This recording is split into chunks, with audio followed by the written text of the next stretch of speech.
både at få dem i fileter, men også i det, der hedder løgn.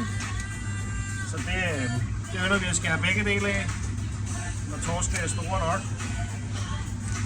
Så når vi har fileten til at starte med, så sidder der det, der hedder mavebenen her om bagved.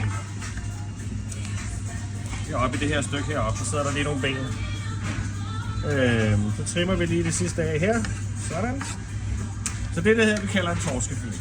Så en torskefilet, der er jo så de her ben i. Det koster noget en pris. Når så skal jeg hele løgnstykket af, så har vi den her del. Og det tager alt det tynde af. Og så har vi kun det rene kød med skind på, eller uden skind, det bestemmer man selv. Og så kan man stege det som bøffer på panden, eller man kan stege det som man kan putte det i ovnen og bage det, pochere det i gryde, eller hvad man nu vil. Perfekt. Fabelagtigt at spise. Det ser rigtig godt ud. Ja, det er smukt. Tak. Smukt. Tak.